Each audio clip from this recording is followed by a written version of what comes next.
View from the Gutters, episode 77.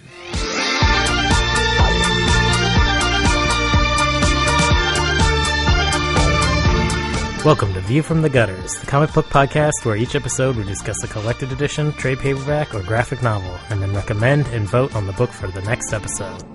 Warning: the discussion portion of this show has massive spoilers for that book.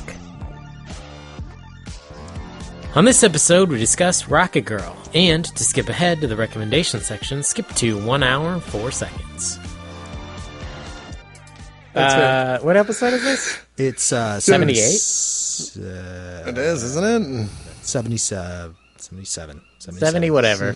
I'm Andrew Chard. No, wait, hold on. Fuck it. Start it. We're going. We're going. Again, I said this 20 episodes ago. I still don't know why I asked what episode it is before. Because you checked. Well, no, you've already heard before out. this. You've already heard before this, a View from the Gutters episode, whatever, and then the I think it's intro starts. 77. I think it's 78. It is 77. Damn it. Yes.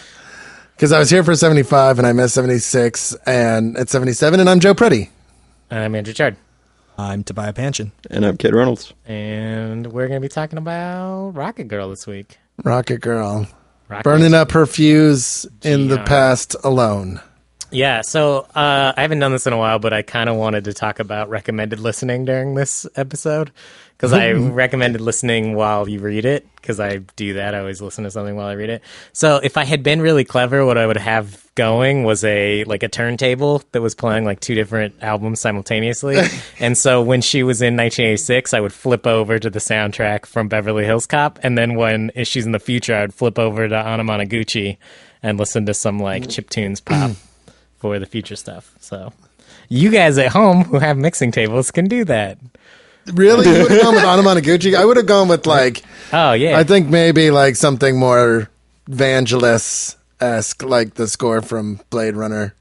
But it's not This is far more of a Fifth Element future than a Blade Runner future. It's No, all but bright and I shiny. mean, like, there are elements of Hyper-polished. that score that are very kind of like ethereal and... I But it's would all just split heavy. the difference and listen to Freeze Pop. Okay, that's For fair. For all the time. just the whole time. Freezepop. Yeah. Well, I listened to Anamanaguchi for the whole thing, so... I mean, I'm not going to fault... This is apropos of nothing, but I was actually walking into the supermarket the other day, and they were playing The Power of Love, the Huey Lewis song. And I was just immediately like, Back to the Future's happening. Yeah. So in my car, I drive a 97 car, so it doesn't have like an adapter. It doesn't have like an aux in for my iPod, so I have a tape cassette that is the tape cassette converter, because that's cool. Technology of the future. And it stopped working, and I was like, God damn it, I need to buy another one of these tape adapters. And I was like, wait, it could actually be the tape machine, because this car is like old. It's like almost 20 years old now. And I was like, okay, well, so I went to Valley Village and bought Huey Lewis and the News Sports for $1 and was like, I'll test it. And bad news is my tape deck's broken. Good news is I do own Huey Lewis and the News Sports on tape now. Which, I was actually really sad that it was broken, not just because now I have to replace it. I do get to put an aux in now, but I wanted to listen to Huey Lewis and the News. And I couldn't. Well, Go back to Value Village and get yourself a tape deck car radio. I have a Walkman. So I mean, that's No. good, yeah. Patrick Not Bateman good would enough. approve. yeah, I bought a Walkman in the early 2000s, and it's like white and waterproof, and it's got orange all over it. It looks like super modern for a Walkman. I bought it because I have a bunch of like books on tape that I got used somewhere. I have no idea what happened to it, but for the longest time, before I got a smartphone, I had a mini disc player Oh, that I so would fucking cool. carry around with me, and I had like a book of mini discs that I had my God. recorded myself that were That's- all like mixtapes. That's so cool. God, it was when that- ridiculously like retro. When that technology came out, we were like, holy fuck, this is Oh the my future. God, when we I were first so saw it, excited. like, this was something that existed in Japan that I would Yeah. never have. Yeah. Yeah, I remember mini discs coming out and going and thinking it's like, of course, it's like a CD, but smaller. Yeah. And smaller was always like, It was always cooler. and then we were just like, no, fuck that. These are just digital files here. And I'm like, what? Yeah.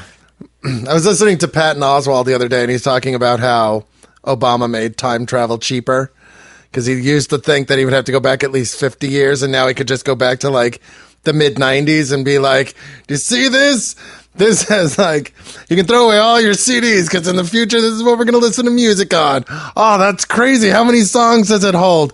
Every song you've ever heard. Every song that's ever been made. Oh my God, that's amazing. How much does it cost? Like $1 million?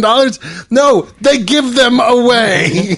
It's just like, yeah, that's, my dad had a recording studio and he had a mini disc like recorder. Oh yeah. And, that was good for about 10 minutes. Dude, they were cool, though, too, because they had all this, like, write protection on them, and I felt like the coolest person in the world when someone explained to me, like, how to get around all of that. Like, it was... I thought you just flipped the little tab on the side of the thing. Well, you had to do that, and there was... I feel like there was another part to it. I don't know. When I got a mini disc player, awesome. I would literally just... Somebody was like, here's a mini disc player. Here's, like, 20 mini disc tapes. Go at it. The first time I saw one, I think I was in like middle school or high school, and like someone brought one in, and I was like, "Wow!" Well, I'm sure it's one of those so technologies cool. that evolved a little bit. And half the people listening have no fucking idea what we're talking about. Yeah. 'cause they've Oh my never God! seen- Go fucking look on Wikipedia. They're cool. Find mini discs. I went straight from AM radio to CD. Yeah, I mean, a lot of people. I never owned a mini disc player. A lot of people went straight from cassettes to CDs. Oh, dude, my just- parents- I skipped my the parents- cassette, too. Or my grandparents had a car that I remember like riding around in that still had a fucking 8-track in it. Wow. And they had 8-tracks and I had no idea what they were. And when like, I remember when CDs came out, there was one CD player in my house and it was in my parents' bedroom. It was part of their stereo. Mm-hmm. And like when I got my fucking first CD Walkman, I was like, hot shit, Yeah, man. I remember my first one. I don't too. think I we was- ever actually had a 8-track cassette player in any of the cars that my family owned because we always drove like old beaters. But when I was a kid, I had a fucking like 45 record player with a handle. Yep. Yeah. And then like a 45 record like spindle thing with a handle. And you would carry the two of them around and you would like open up the briefcase with the record player in it. And you would pop a record down and you would listen to it. Yep. I have a fucking fucking personalized Captain Kangaroo, like with my like record with him singing songs with my name in it. And I remember like being in my 20s and finding it and being like, oh man, it's like this relic of my childhood. That's really cool.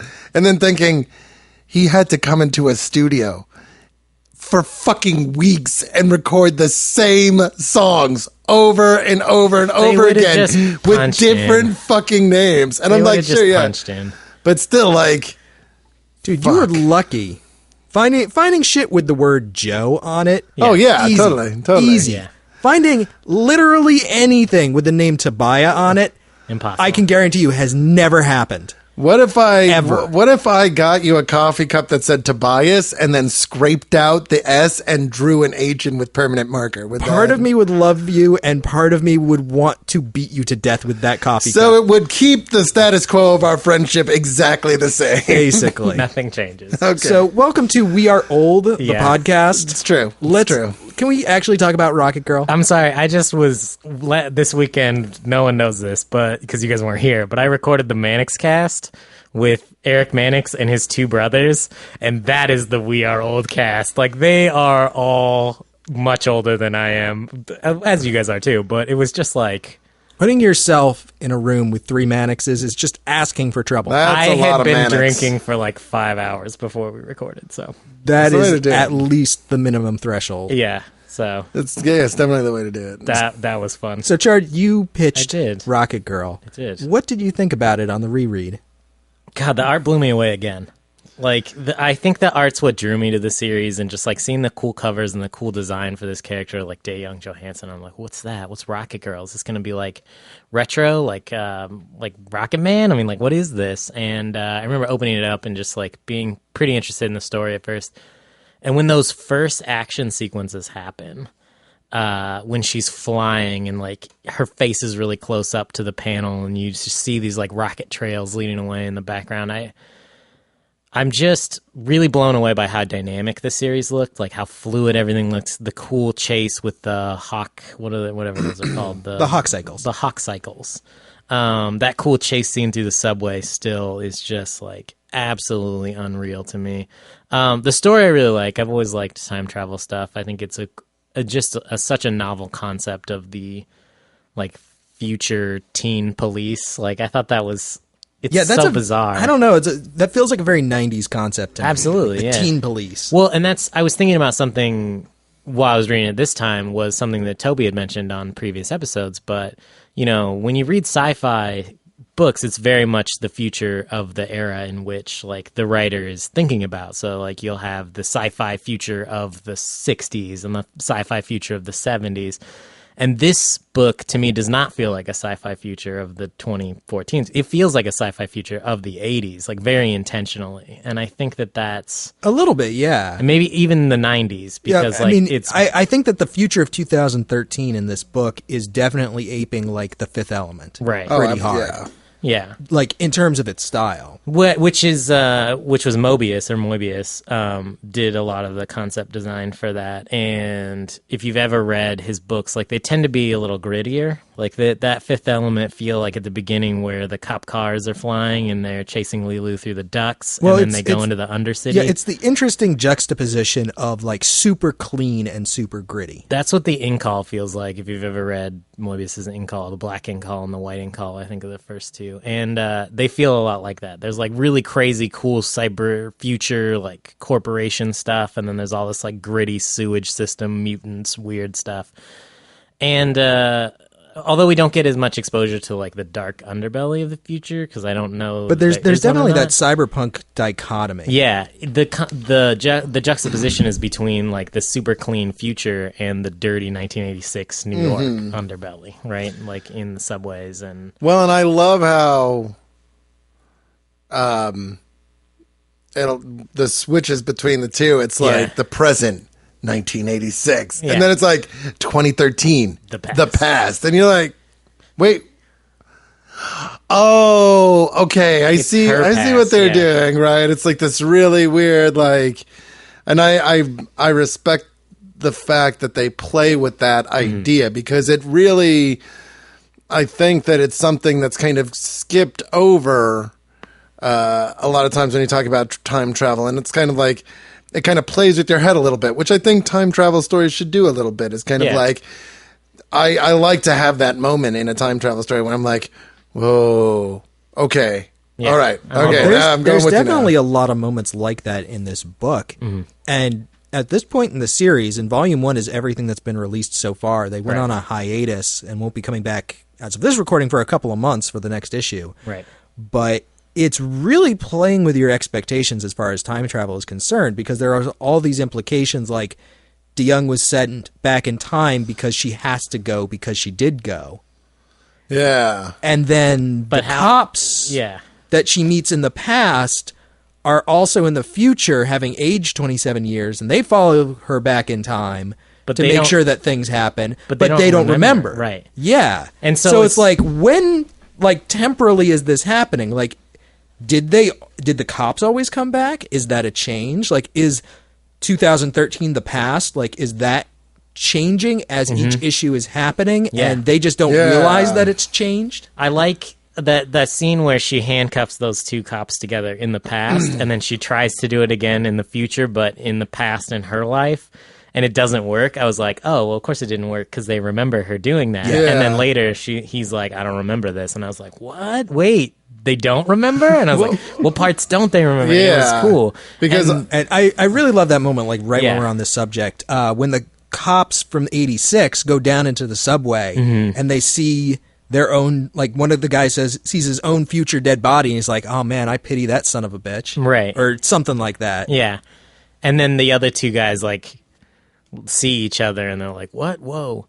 Like, that's just such a, like, weird, cool moment. Yeah, something that I did not catch the first time reading this was just how much was at stake for DaYoung, and how at the end of the book, when she's just, like, kind of adopting the 1986 clothing and lifestyle, and she puts her Rocket Gear girl stuff away, like, how committed she was even at the beginning that this was a one-way trip, that she was destroying her future by going back. Yeah. And the Joshua codename Joshua guy who's like, no, we have to send DaYoung back. Like, I'm very intrigued by the mystery of this time travel stuff. What he actually says is, I bet that guy never thought this is how he'd end up.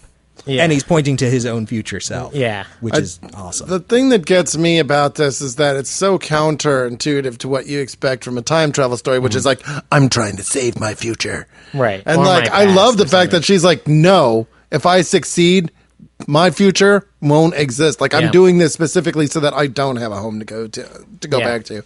And I was like, that's ballsy. That is really, really ballsy, because it flies in the face, of tradition, which is what I like to see. In its heart, I think that this is really partially at least a superhero story. Oh, like, absolutely. DaYoung is somebody who is, she's very selfless. She's very driven. Like, she is in her heart of hearts, like, A, cop, but B, somebody who wants to help people. Like, she gets up first thing in the morning and she goes out and saves lives. Yeah. Because that's what she does. Yeah. And like, those are heroic character traits. Yeah. And the fact that, she's got this rocket suit, like, that makes her a superhero, even though this isn't by any stretch of the imagination what we would consider a traditional superhero story. Yeah. No, but there are elements of that, and that was something that the first time reading it, I was like, I wonder if she's just going to become like a superhero in 1986. I definitely found myself wondering that. And she may go back to that. It doesn't seem like that's where the series is leading right now, but... I can't imagine that in a series called Rocket Girl, she would put away her Rocket Girl outfit permanently. No. Not permanently, but... I get the sense that maybe when the series comes back, like, time will have passed. Yes. But I definitely think that we'll see more Rocket Girl and not just DaYoung Johansson. This reminds me a lot of, there was a series on the Disney Channel called Fillmore, which is about this, I think it's a junior high. Say Phil of the Future. No. It's that's pretty much the same show. It was a cartoon, and it was about this guy named Fillmore, and he was a hall monitor. But they played it like a police procedural. So like, he had a boss, and his boss was always telling him like that he needed to crack the case or whatever, and he had like a partner, and like there were chase scenes and stuff, but he was wearing his like hall monitor sash and stuff, and it all took place around his school. And like, I appreciated that this book had a proper intensity for like the chase scenes and stuff, but it still felt fun to me. Like, it did not sacrifice fun to get grim or gritty or be like, oh, we have to save the future. It's like, because I feel like funny. That's exactly. And it's like, it's heartfelt, there's some really cool moments in there. And I respect that, because I think it's really easy to kind of fall ass over tea kettle into like ultra grim. And that would strangle the life out of this story, because it's really driven by her. She doesn't feel, and it's driven by her like tenacity, and it's driven by her like absolute need to follow this through. And she at no time does she feel naive or idealistic. She's like, this is my job, and this is what I came here to do, and this is what I'll do. And like, she could have been, I just have a great deal of, the thing that strikes me the most about this is that she does not feel, DaYoung never feels to me like, she's never wishy-washy. Like, there's so many ways her character could have gone wrong, and instead, she went like incredibly right. They did not make her a chump, which I think is kind of, I think, kids, especially teenagers, like, they don't really know what's going on. They're not really smart, not like adults are. Yeah. And I love this idea that, like, no, we don't trust adults. We're cops because we get shit done. Well, and I also like the idea, it's kind of playing with this concept that kids grow up so fast now in this technological world, like in our world, right? Yeah. In this modern world where all the information in the world is at their fingertips. They're born with iPhones. A lot of kids anyway. And I mean, I still don't have one, but the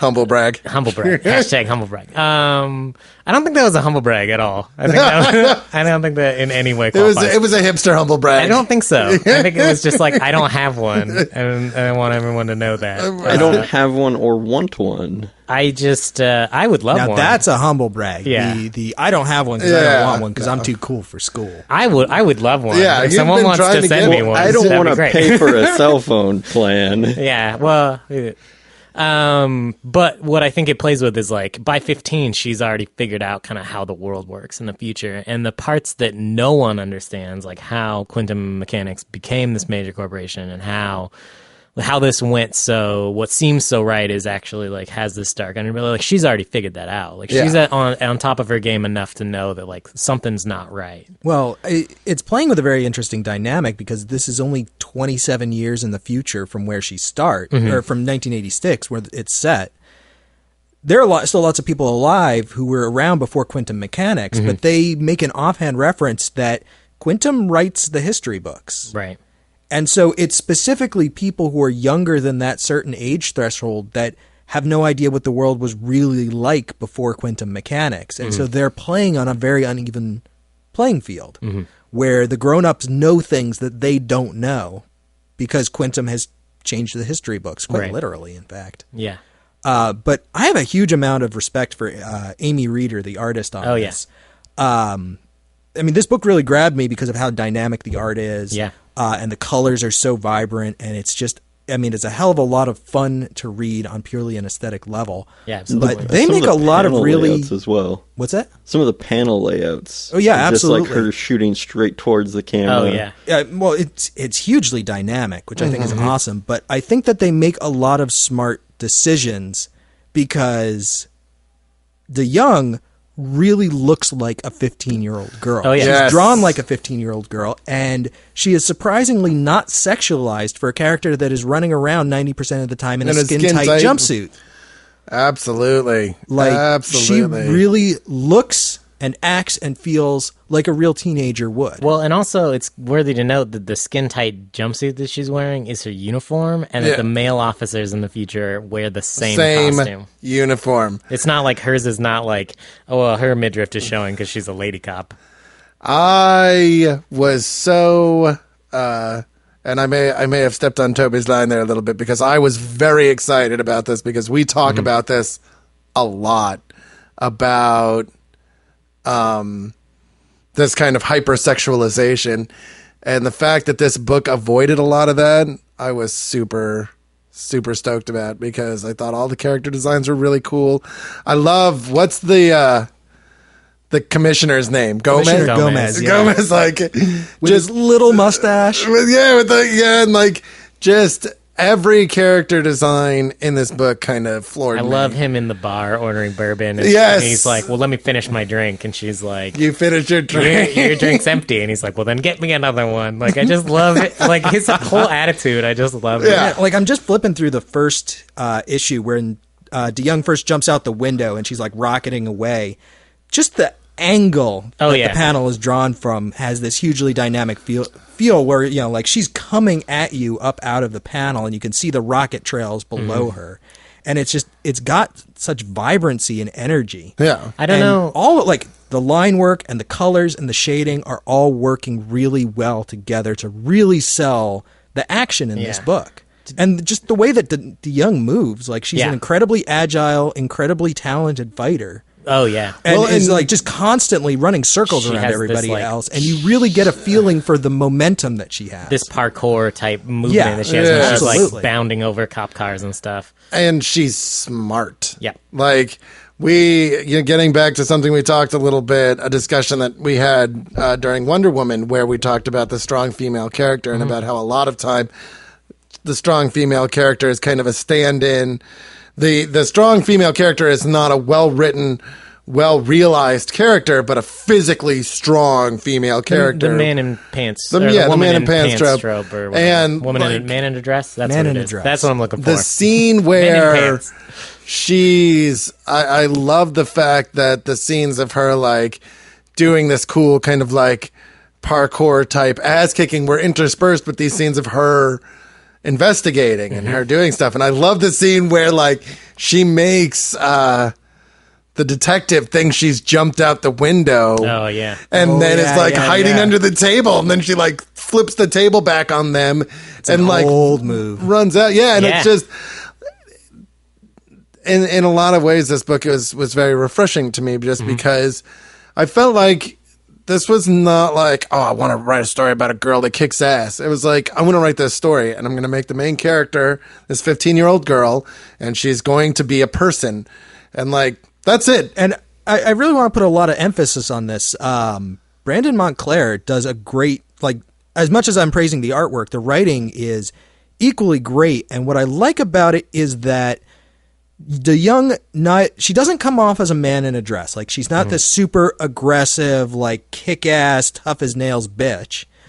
But neither is she what you get kind of in contrast as female characters so often, where it's like, I'm completely driven by my emotion, and I have all these sappy feelings. Bullshit woman character that I fucking hate. Exactly. Like, she, as a character, she doesn't come off as either incredibly male or incredibly female. She is just a person. Yeah.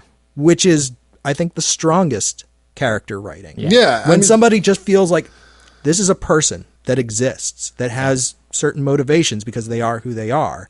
And you're not going like, oh, well, they're doing this thing to make her character act in this certain way. Yeah. It feels natural. You're not really thinking about it as you're reading the story. Absolutely. She feels like, what's her name? God, I can't remember the actress's name. Olivia from Fringe. Like, she's very well realized.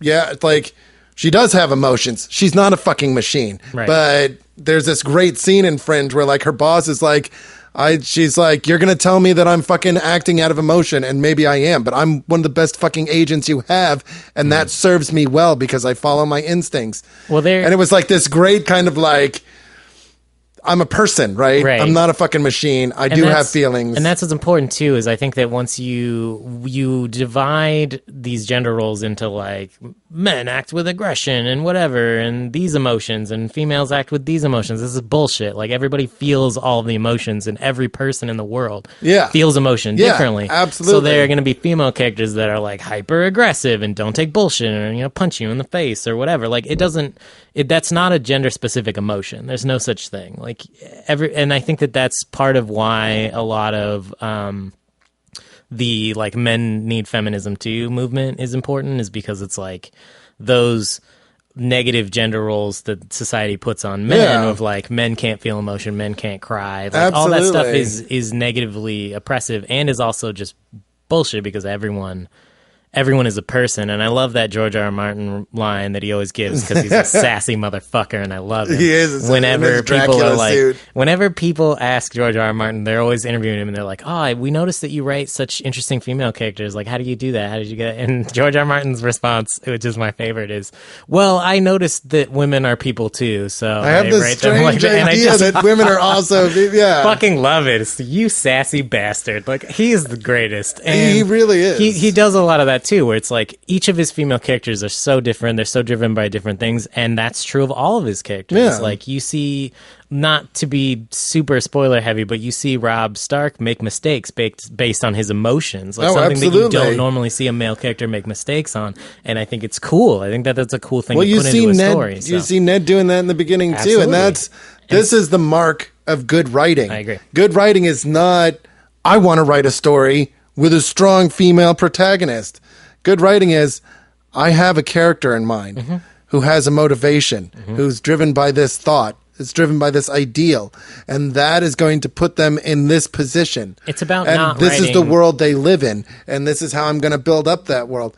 Because, like, I think far too often people are driven by this idea of, like, I have to have a strong female character in this book, and it's like, dude, take a step back. Well, it's about... Think about what the story you want to tell is, and then think about how the character you want to write exists in that world. It's about writing people and not tropes. Yes. It's about, like, don't take archetypes and write those characters. Like, something that a lot of authors do is, like, turn those archetypes on a head, and that's fun. It's fun to play with those, like, preconceptions, but I think some of the most successful writing and character writing especially is done when you try to make them feel like people first, and not like a trope, I don't know. Ultimately, I think the strongest writing comes from creating characters and creating a situation and just going where that takes you. Yeah. And saying, what would this character do in this situation, and writing that, and not saying like, I have this story where these things happen and now I'm going to create characters that will fulfill those roles. Yeah. Like, and my nerd, I'm giving a glimpse of just how big a nerd I am right now, but me and Toby are playing a 5th edition D&D game. And one of the things that you get is if your character has a background and a place they've come from, and when you role play your character and you do something that your character would do regardless of the consequence to your character, you get an inspiration point. So like if my character had a really bad run-in with a dark god one day and he's fucking like chilling in these fucking ruins and he runs across something awful like that, he's, no matter how big and bad he is, he's gonna fucking shit his pants. He's gonna stand there and he's not gonna do anything. And then that will maybe lead to something else down the road. But like, you think about the character, and then you think about who the character is, not who you want them to be, because it would be cool, because that ruins it, that breaks it. And that's when you get tropes. Yeah. So does shitting your pants give you a minus to move speed? No, not in 5th edition. No. Okay. It would probably influence your charisma checks. Yeah, I was gonna say it would. You're at a disadvantage to charisma I checks. hate you guys so much. Actually, that's probably how I would run it. Disadvantage. Okay, so I'm just gonna cap this little tangent off by saying 5th edition, fucking awesome. It is fun. It is Love fun. it, love it. that's awesome. Cade, what do you think about this book? I have some mixed feelings. I really liked it at some points, and other points I just didn't seem to care. I don't know. Like, there were some very strong writing moments in this book, but in between them, I didn't feel like there was enough meat there. I guess that it was just like, here's some breadcrumbs, and I guess later on down the road they might flesh out the breadcrumbs more. I was left wanting more. Yeah. So, and I always think that is, a strength of the book. Both. There definitely are a few moments in this book that feel a little herky-jerky. Like when scenes transition and you're suddenly like dropped in a new situation and you don't quite know where you are or what's happening or what's kind of happened in the intervening time.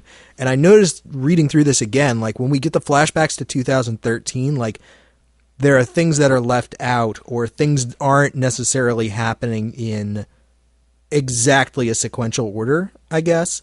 Like when Gomez and what's the young's partner's name? LaShawn O'Patrick. Yeah, when LaShawn O'Patrick and Commissioner Gomez are creating the distraction, like you are dropped into that scene when they're already surrounded by security guards. Right. You don't get the beginning of that. It's just, oh my God, there's guns, and they're threatening us, and they kind of mention like we're creating a distraction for DaYoung to get in, and she's already inside Quintum Mechanics, and you're just kind of dropped into that situation in media res, and it can be a little bit disconcerting. And that's actually one of the scenes, because you don't know whether that's happening in her past or in those characters present after she leaves.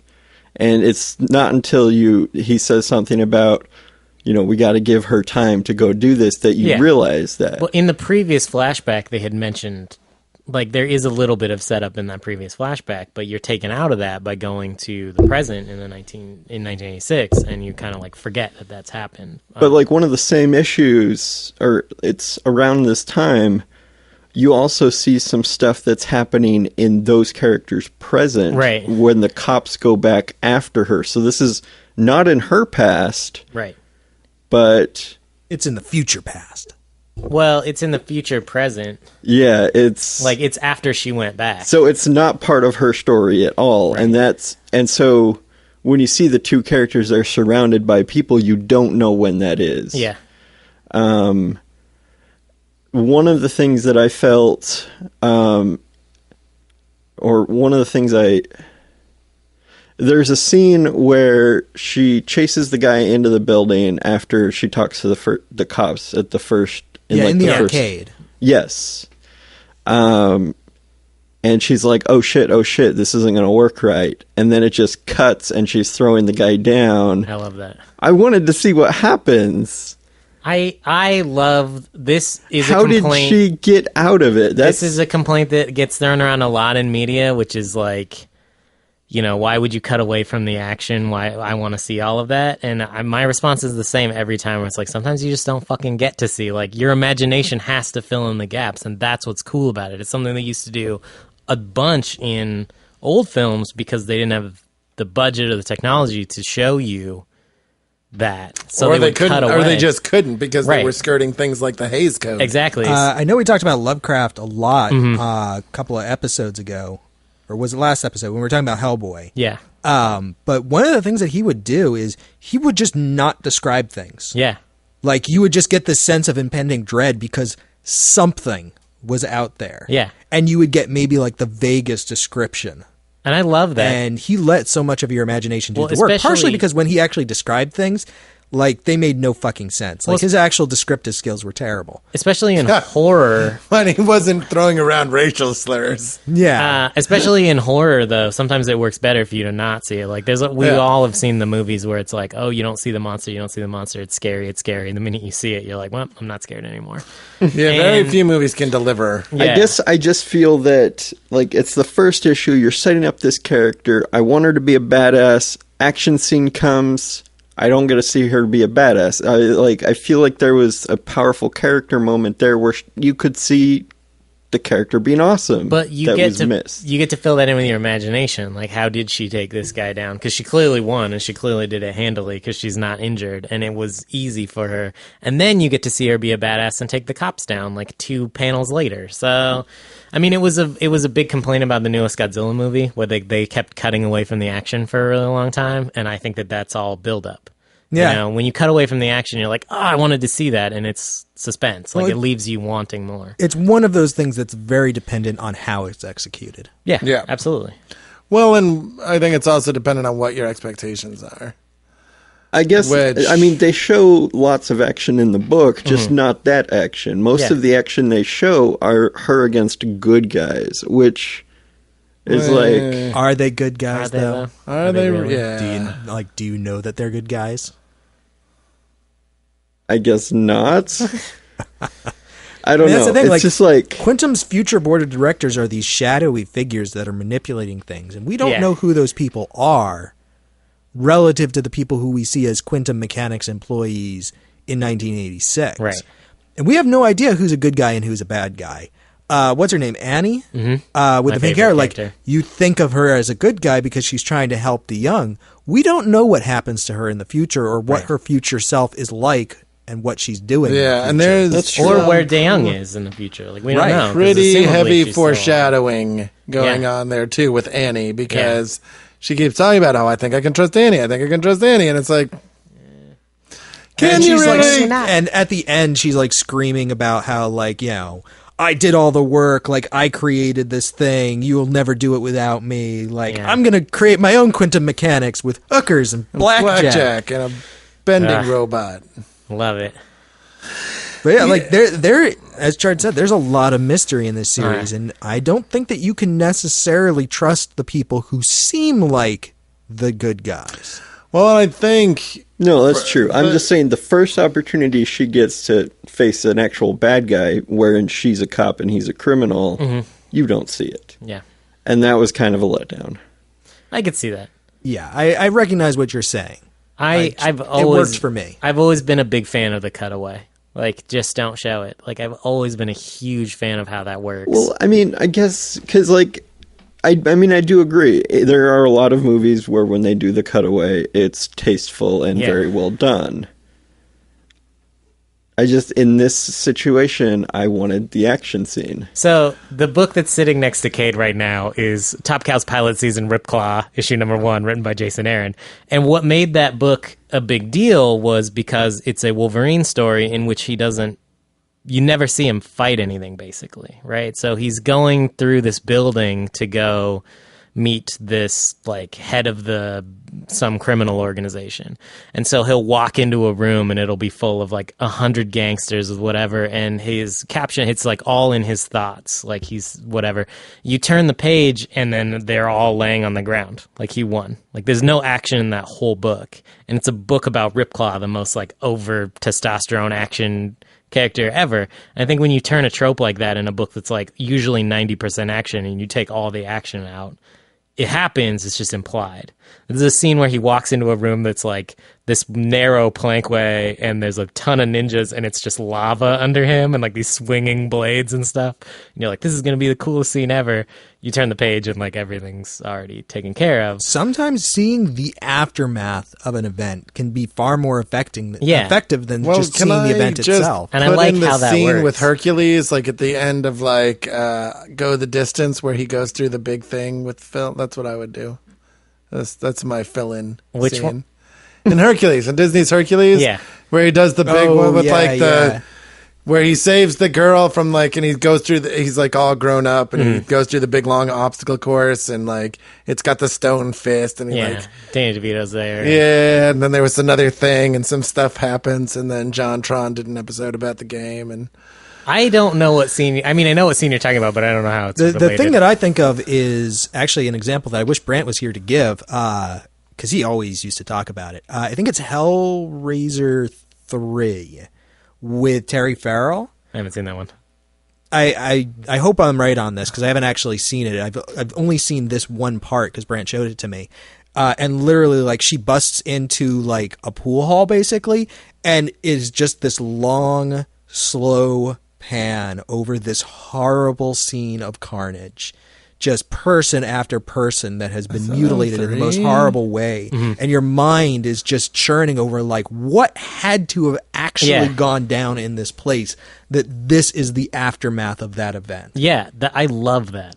And I love that you technique. get this like feeling of horror and revulsion and like these things that did this are coming for her. well, that's the whole like that's all part and parcel with the whole fucking Hellraiser thing, which is what makes that great. Absolutely. But again, my point is that that it can be more effective to show the aftermath of a thing than to actually have you witness the event in motion. And that's the thing about early Hellraiser movies versus the later ones. And the later Hellraiser stuff, they're very much like good. about showing you the gore. And like sometimes that works, but sometimes what's more horrific is your imagination as you like hear the sounds and see the aftermath. The first Hellraiser is one of the most uncomfortable movies I've ever watched, and the second one is not that much better. I mean, they're great. They're incredible horror movies, but they're very psychological. Yeah. That's what Barker is great at. But, I mean, I think that, like, if Rocket Girl is going to fail, it's not going to be due to, like, weak characterizations. It's not going to be due to, like, lack of thought about the plot. It's going to be... The only way I see this failing is, like, they basically pull a Lost and don't know where to go with stuff. And I don't see that. This feels very, like, I get the feeling they know where they're going, which makes me feel pretty good about hanging in there and watching where it goes. Yeah. Cade, did you have anything else you want to talk about this one? Oh, no, I was just going to ask Toby, since he usually has problems with books, if there was anything in this book you didn't like. Well, I mentioned kind of that herky-jerky quality, and that is kind of the one thing that bothered me, is that I kind of felt like I was skipping tracks a few times in terms of like the plot's going along, things are happening, and oh wait, I'm suddenly in a different place. Wait, how did I get here? I'm not actually sure how I got here. Okay, I'm going along. Do you think it's a narrative device or a mistake? I mean, like, how does it feel? It feels like a mistake, but I'm going to say that it's a narrative device, and I'm hopeful that they will fill in more details as they go. Because I was unsure. I don't know if these creators have done any other comics. They have another series together. It's something about Halloween. I can't remember the name of it right now, but they've worked together before. It looks cool. In the back of the trade, there's an ad for it. Also, I don't know if you guys have kind of talked a little bit about this. I don't know if you guys read this in the trade, or did you read the single? I read the single issues because I was picking this up at the time, and I know that at the end of the 5th issue, it's like coming soon, volume 1 with extra content. Right. And I really wanted to read that extra content because I wondered if it was going to fill in some of the details that I felt like were missing. No, it's all back matter. So there's like cool sketches, and then I read it in the trade this time because I'm like Toby. I was picking up the singles for Top of the Stack. I was reading those. And what's really cool in the back of the trade is the process section, in which there are scenes in which he's very much scripted out the layout, and there's the script is in there. You can read his original script, which is really cool because he's very descriptive about how he wants the panels to look. And then there are the pages in which they use the Marvel method, which is all the action sequences, in which he scripts it after she's drawn it. So he sends her basically a paragraph that's like, this is what happens on this page. And there's like, DaYoung fights these cops, and this thing happens, and this, and that, and this. And she chooses the panel layouts, and how everything looks, and how fluid and dynamic it is. And then he goes in and fills in the caption and the dialogue later. That's so the great. scene in which they're in the convenience store, and Annie is there, and those two robbers are robbing, that one is one that they show in the back, where they show her process from thumbnails to like finished inks, and then he goes in and adds the dialogue, and then she colors it. And then the other one is the chase scene with the hawk cycles. And so I think that may be a little bit of the herky-jerky feeling, but I don't know. The scenes you're describing were not ones they showed in the back, so I don't know. But what I liked about that was just like the cool, different dynamic of artist-writer. Yeah, like really, like it wasn't within any of the scenes. Mm-hmm. It was the transitions between the scenes. It didn't feel smooth to me all the time. And that's difficult. I feel like that's something that may work itself out just over time as they write more issues. Yeah. I mean, we've talked before about freshman effort, and this isn't exactly a freshman effort. I mean, these people are obviously both very talented. Yeah. They do a phenomenal job. But, you know, being relatively new-ish comic writers, I mean, even if you've been doing it for 5-10 years, like, you can still be getting better. Oh, yeah. I see improvement even in people who've been writing for 20 yeah. Well, you can years, you should always be trying to improve your craft. And I think that this is a series that will be fun to follow. Absolutely. I think that transitions in comics are hard, just in general. Yes. Because something that you get in film a lot is you get that establishing shot, you get the change in music, you get the change in like how the camera is moving to help with all those transitions. And in comic books, you go from static panel in one scene to a static panel in another scene. And I think they're difficult. Like some artists and authors are really, really good at it. Yeah, though there's like with most things, there's a trick to it. Yeah. And having somebody who is able to do that sort of thing and make it look effortless is essentially like, I mean, a master of their art. Like the greatest talent is being able to take something that's incredibly hard and make it look effortless. Oh, absolutely. And comics being the industry that it is, like we actually, I mean, it's a very small market. Like there's only 100-something, couple hundred comics released each month. Like when you're looking at Marvel and DC, the point I'm trying to make is that you're looking at kind of the cream of the crop in terms of the creators. Like that's where those are the most popular things. Those are where the quote unquote best creators go because that's where they can make the most money. Yeah. And so when you're reading those books, like there's a high level of polish on them. And so they make a lot of things look really trivial that are actually incredibly difficult. Like if you go and read indie press stuff, especially like super small press stuff, like it'll just look kind of janky. And you'll be like, why does this not look right? Yeah. And it's not as polished. These people aren't as, I want to say not as skilled, but they not as experienced. Yeah. Well, they're not operating at the same level as like the big pros. Well, and they're just things that they don't know to do in a certain way that's going to make them feel really smooth. Well, especially in a story like this that not only has like time jumps, but it also has like jumps between time periods, jumps in those time periods between like this happens before, this happens after. Right. There's a lot going on here that's difficult, and so and I think also the bottom line is just that Marvel and DC, they have a lot more money. Yeah. So they can spring for the big, like They can afford to pay colorists a little bit better to spend extra time. They can afford, better. They can afford better things just for layout and shit. Just compare us to like a professional radio show. Yeah. What are you talking about? We're we are a the professional cream of the internet crop. show. we are the best. There's no better. But we don't have like a big fancy studio. We don't have thousands of dollars worth of equipment. We haven't been doing you're totally this for 15 blowing our years. mystique right We now. don't have like an army of sound engineers and editors. What? We don't? Dude. As much as we would like to believe otherwise, there's only one Andrew Chard, and he does all the editing on this by himself, which is a phenomenal task. Do have an army of I don't sleep, so it's like there's two people because There you go. I have twice as much time as everyone else. We totally do have an army of the dinosaur-like Goomba creatures from the Super Mario Brothers. Yeah, we movie, can't though. get rid of those. Yeah, We've been and trying they're to sell not them as on helpful as Craigslist we originally for thought they would months. be. It's kind of a bummer. Yeah, that was a bust. Oh God, I was just gonna say something about. Oh, the thing that you see a lot in Marvel and DC is you don't see the editorial process, where the artist will have completed pages, basically, like the pencils are done, and they take them to the editor, and the editor goes, maybe try this, and they have the budget to pay the artist to redraw the page. And an image you have. And I mean, that doesn't happen very often, especially on a book that has like a 30-day deadline. Like that's rare, but it does happen. Where at Image, it's all about, you bring us a finished product and we'll publish it for you.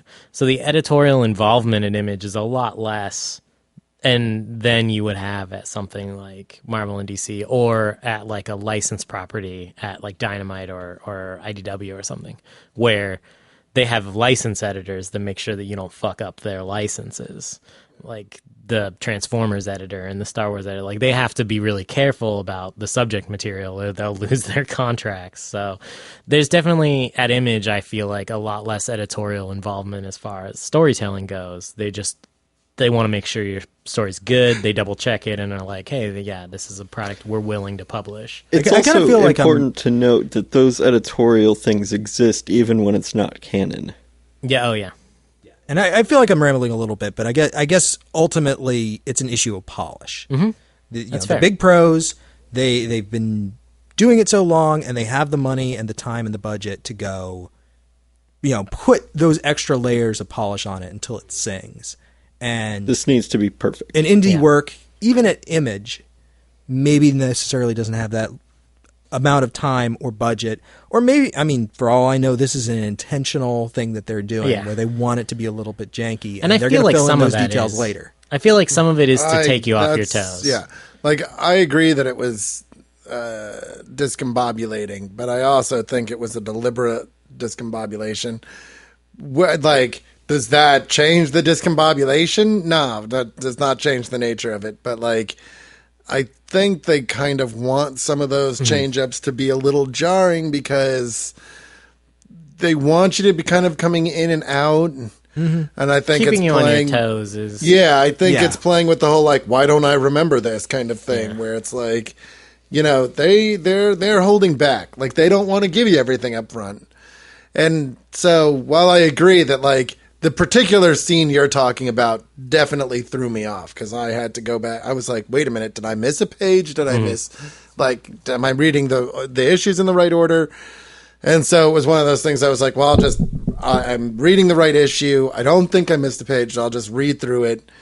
And so we'll see if they revisit it or not. But like, yeah, it was disconcerting the first time through, and the second time through I was watching for it and I'm like, no, that's the way it is. Yeah, I guess they're doing that for a reason, so I'll roll with it. Yeah. And it'll be interesting when more of this comes out to go back and reread.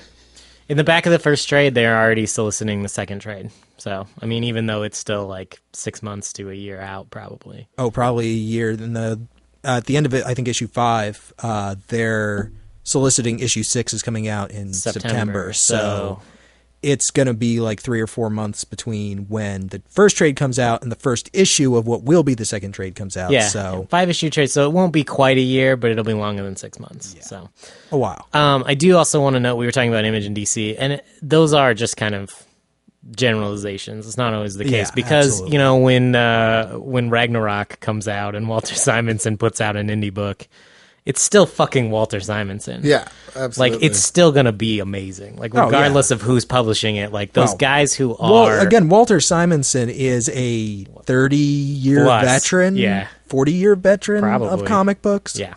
Like, he knows what he's doing. Absolutely. So, and I would not in any way suggest that there was anything on the page that Walter Simonson didn't want to be there. Yeah, absolutely. So...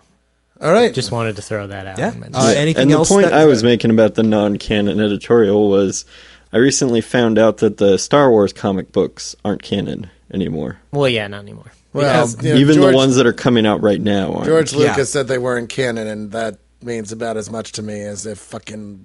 Disney said that nothing except the 3 movies is canon anymore. None of the books, anything. The 6 movies, right? 6 movies, yes, whatever. I mean, I like to pretend that there are only 3 movies, as much as you do. There are only 3 movies, and the books. But, no, episodes 2, 3, and 6, interestingly. Yeah. Only ones that are canon. Weird. What's... The sound you don't hear right now is me beating Toby to death with a microphone stand. I cut that out. No, but, I mean, obviously, a lot of the books were written post Return of the Jedi. I mean, all of them were written post Return of the Jedi, but a lot of them are set post Return of the Jedi. Not all of them. The first Expanded Universe book actually came out after the first movie and before Empire Strikes Back. Right. And Splinter of the Mind. Right, and so were the comics, but a lot of those have gone out of canon before any of the rest of the books because the movies came out and changed all that. So the early Marvel comic adaptations of Star Wars, which continue the adventure after Episode 4, they renamed since that's a Marvel comic and Marvel is owned by Disney and it's Star Wars and that's also owned by Disney, I feel like they should really put those back into canon.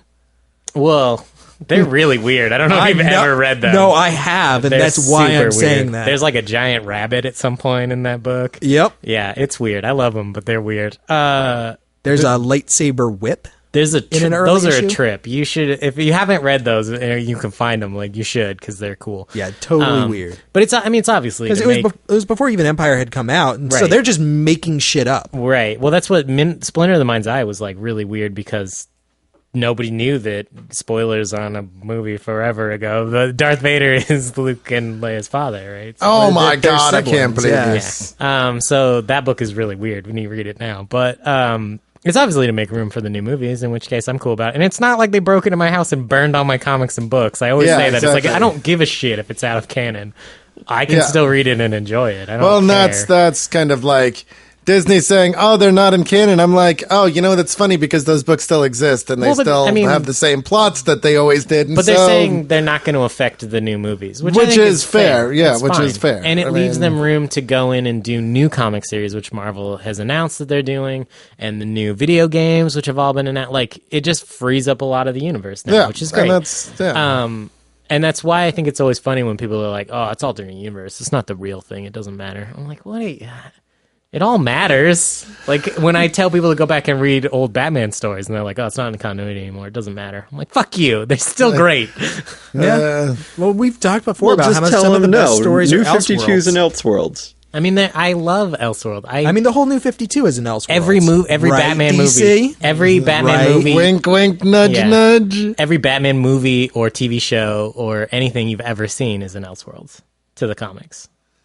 I'm waiting for the day that DC goes, so everything we've been doing for the last several years has been on Earth 52, and now we're just going to go right back to the old continuity and pretend that none of that happened. What's interesting, I don't want to get too current events on this podcast because we were trying to stay away from that, but Robin Alphas and Omegas came out, and Son of the Demon panels from Son of the Demon are in it, which is something that we assumed that didn't happen. Right. And so they have a new Batman editor, which is great. And Peter Tomasi wrote Robin Alphas and Omegas, and Peter Tomasi's really good about continuity. He knows what he's doing.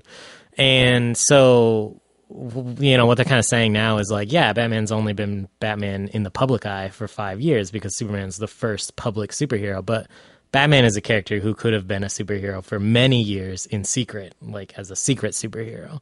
So maybe he's actually been Batman for longer. And maybe Damian was like artificially aged to be older fast. So there's like, they're bringing up this new thing, but a lot of what they're doing in Alpha Robin, Alpha, and Omegas. Robin Rises, that's what it's called. There's panels from Son of the Demon. There's panels from Final Crisis where Darkseid Omega beams Batman, which is in the new continuity impossible. Yeah. Because we've seen every meeting between Batman and Darkseid in New 52 continuity. So whatever. And we saw all of the Bruce Wayne Returns was in that book. And also there was one other thing that was in there that was like very clearly pre New 52. I was like, the sound you don't hear now is me beating myself to death with a mic stand. As we all know, when they told us they were going to do a hard reboot, the two series that they did not reboot in any way were Green Lantern and Batman. Yep. So all that stuff apparently is. Well, there's rumors that New 52 Future's End is going to destroy the New 52. Maybe. God, I hope so. We'll see. Anyways, let's move on to recommendations. Let's move on to never talking about that again. Yeah.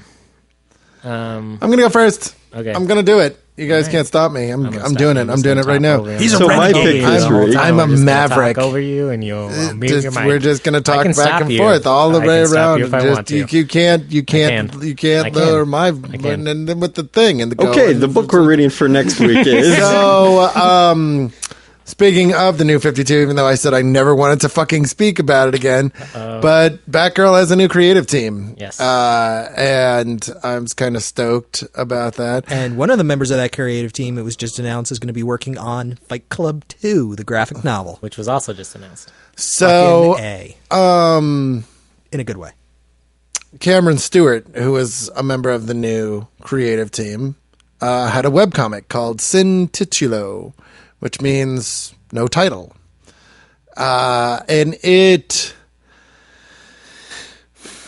is got elements of noir. It's like, it kind of reminds me of a David Lynch film if David Lynch wasn't fucking, like, didn't dose huge amounts of mescaline before he made his movies. Like, it's Or at least before he edited them. Yeah, or believe, yeah, right? Like, it's got, it's, if seriously. I don't know why that's so funny, but it is. That's what they because look that's like. what it fucking feels like to watch a David That Lynch is not movie. where that cut should have gone. He's like, did you mean to cut right in the middle of that scene? I guess so. Dude, you don't know don't what I'm even seeing know. right now. You do not know.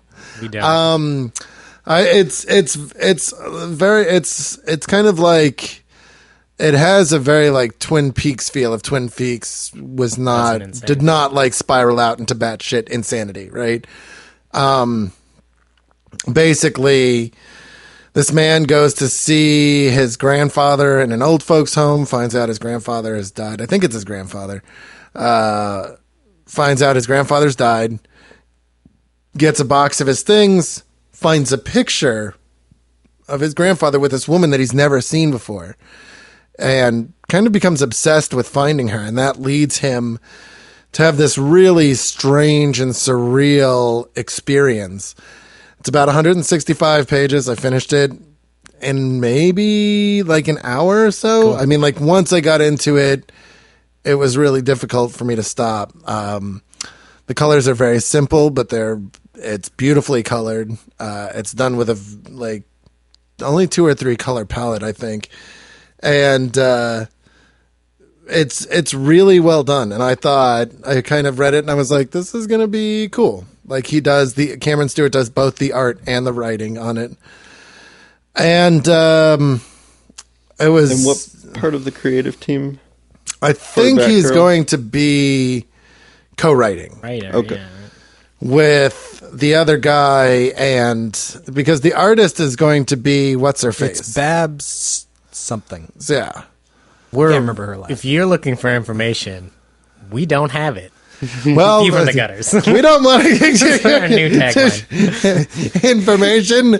Go out. Do we look like fucking Wikipedia? No, we're not. Maybe you should ask Google next time you see We're him. just- I want to say it's Babs Tate. We're just a bunch of guys that like to scream into fucking microphones we really don't know what we're constantly. We don't even have internet. And And thus proving that Joe can't talk and Google at the Google same at the time. same time. God damn it! I'm going to tell a story while you guys. No, while no, you're I've Googling. got it, No, I've I got have it. a good story.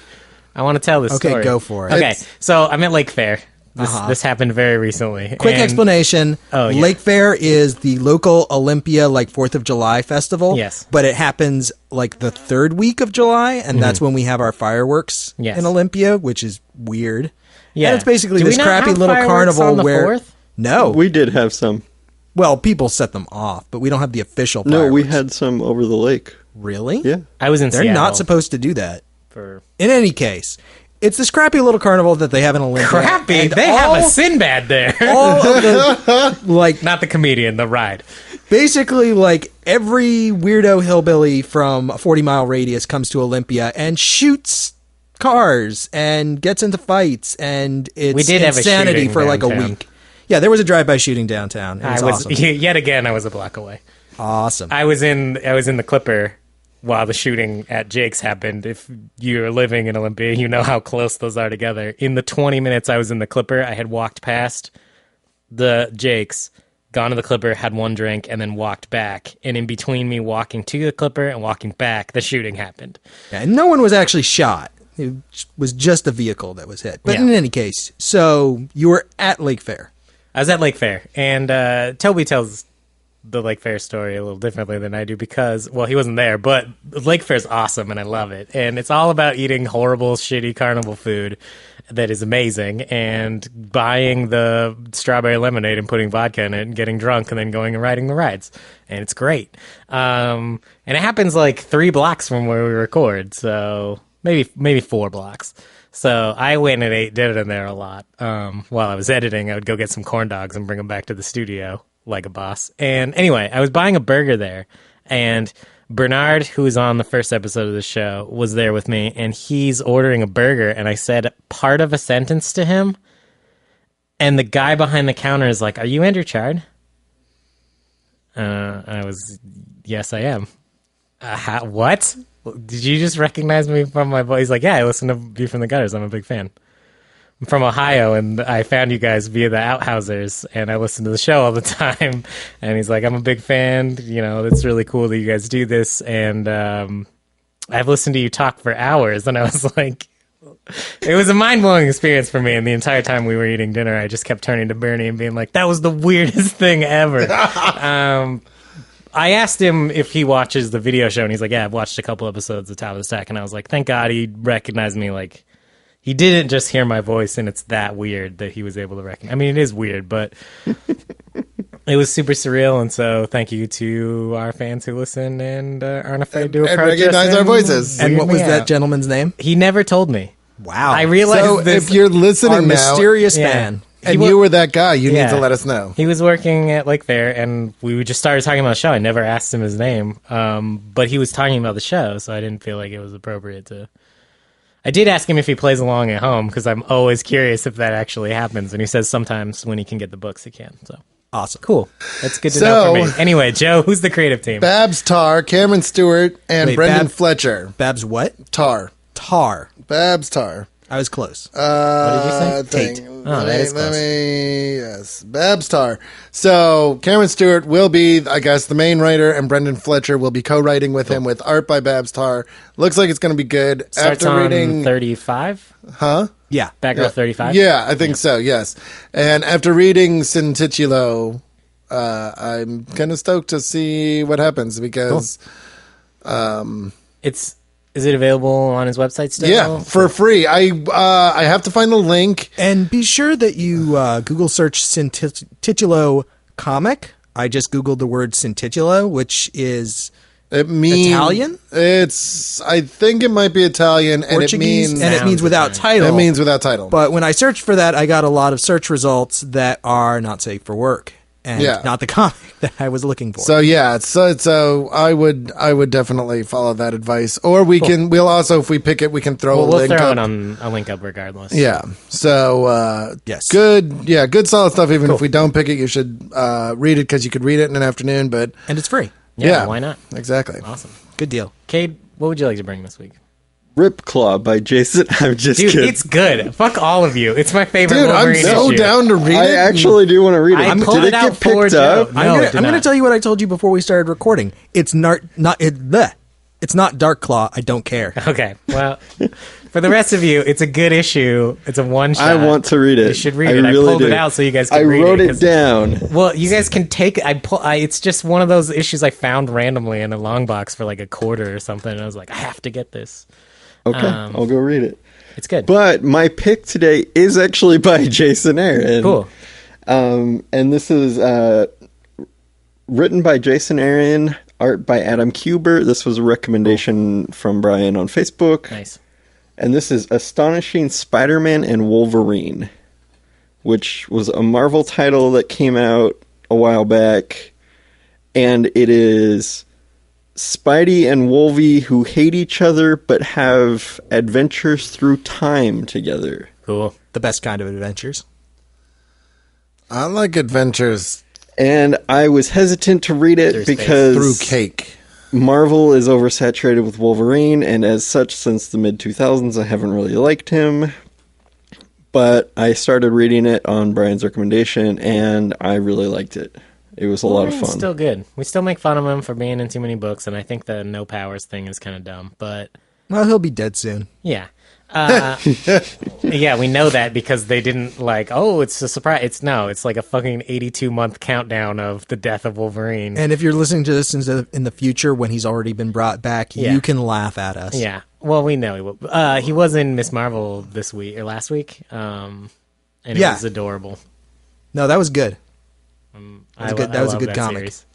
You should read Ms. Marvel. Yeah, it's one of my favorites. And Miss Marble. Miss Marble. Miss Marble. She has a marble. Is there anything else that you wanted to say about Spider-Man and Wolverine? Wacky adventures across time. How are they time traveling? Is it? They both show up to a bank robbery, and something happens. Ooh. They aren't sure what. They both get shot back to the beginning of time. Sweet. And then something else happens, and they get shot to the end of time. Cool. And do we see other Marvel characters that we know and love appear in the series, maybe? There's End of Time Man, who is a little-known Marvel character. I said favorites. I said not obscure. He's one of my favorites. I will say this. There is a museum at the end of time that has Spider-Man listed as one of the lamest heroes of all time. Nice. And is the museum haunted? And do they catch the ghost and they take off the mask and it's old man Mr. Immortus? And he would have gotten away with it. I really want to read this book now, so my pitch is Tobiah Panshin's Haunted House. I would Pope totally at the write end of time. Avengers as Scooby-Doo. Oh my god. That'd be so good. I would read that. And Wolverine and Spider-Man would be the Scooby and Shaggy. Yes. Who's Velma? Reed? That's probably Reed. Reed? No, Velma is... Probably Spider-Woman or Black Widow. No, she has to be like real smart and lose her glasses all the time. Hank Pym. Hank Pym should be Hank Velma. Pym. In a Black dress. Widow can be Daphne. Yeah. Hank Pym can be Velma. Yeah. I'm down with And this. Steve Rogers would be Fred. Obviously. Perfect. And Not anymore. And well, actually, no. He'll have a lot of time now. yeah. And he would look awesome in a ascot. And Or a neckerchief. I think Miss She-Hulk- Marvel should be Daphne. She-Hulk as Scrappy Doo. She-Hulk is correct, yes. Not Ant-Man. No. No. She-Hulk. She-Hulk. It's true. Yeah. It's true. Anyway, Moving on. my pick for this week is a graphic novel that just came out. And it is Seconds by Brian Lee O'Malley, the creator of Scott Pilgrim. Yeah. And this is the story of a girl named Katie, who is a chef at a restaurant called Seconds. And she finds in her room a little box. And the box contains a notebook with a set of instructions and a mushroom.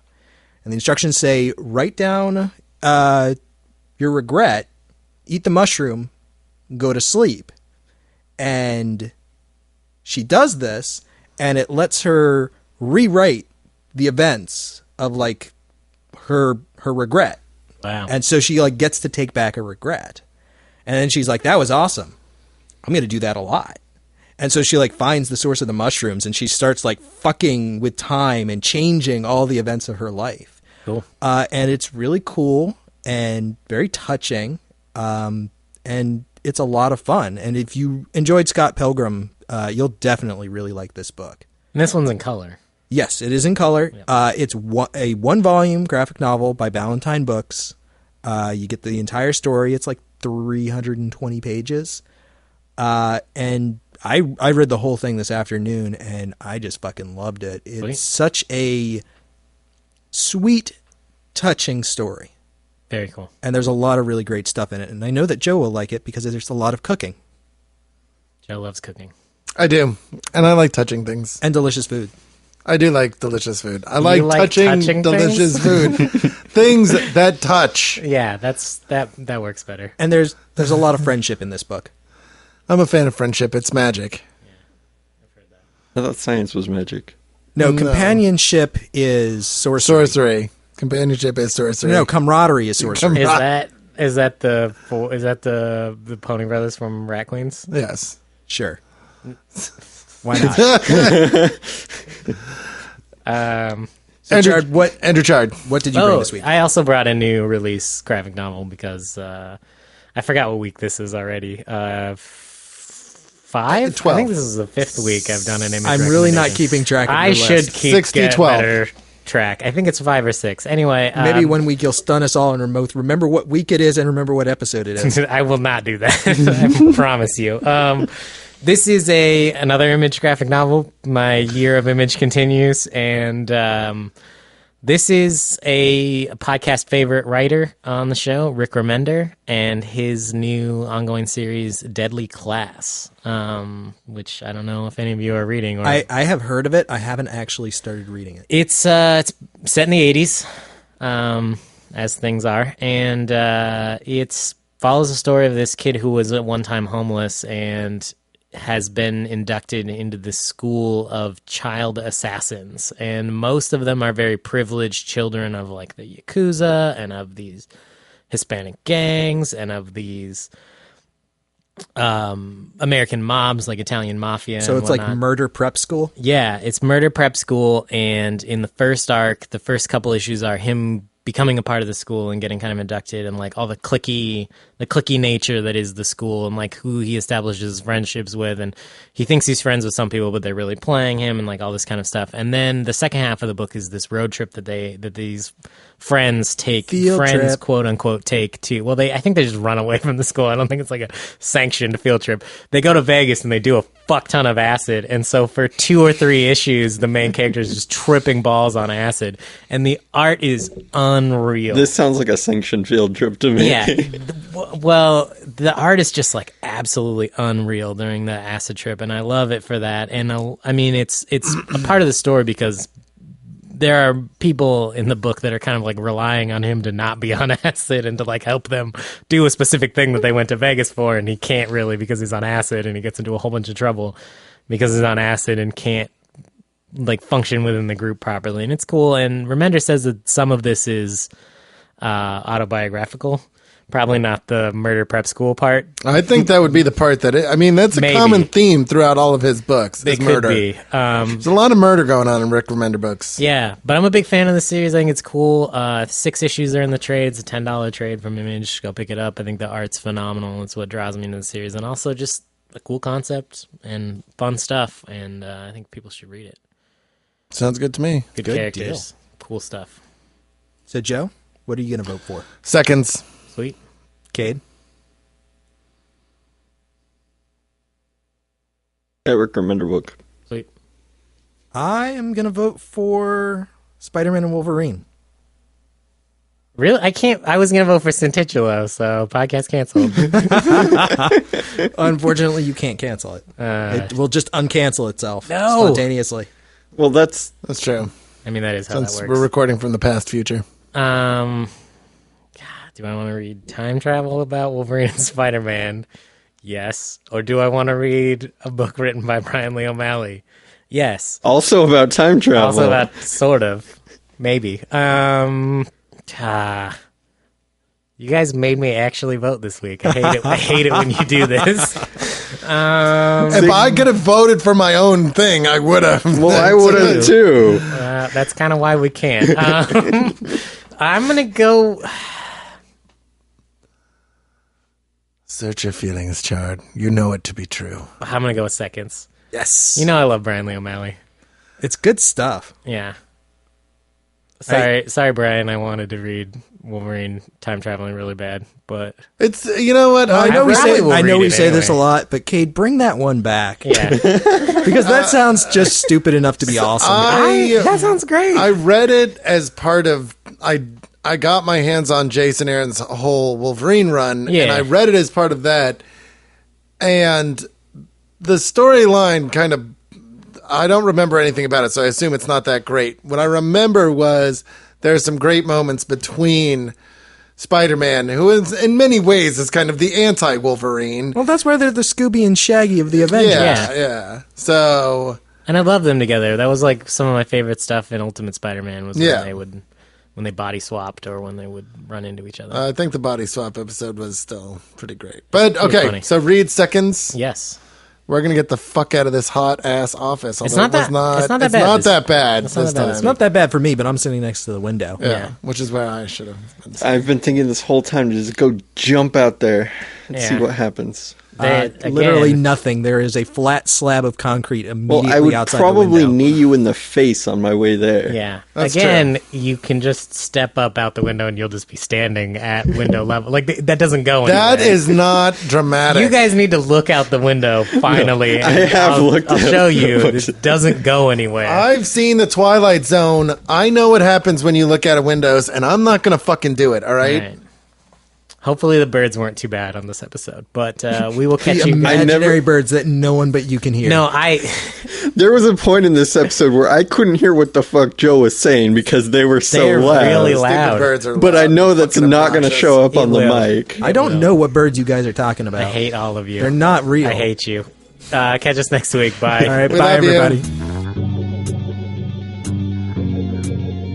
Thank you for listening to Me From the Gutters. I hope our recommendations have inspired you to go out and find some new comics you'll enjoy. Join us next time for a discussion of our selected title, but like every week, we encourage you to read all of the recommended books. In the meantime, please leave us an iTunes review. It really does help new listeners find the show.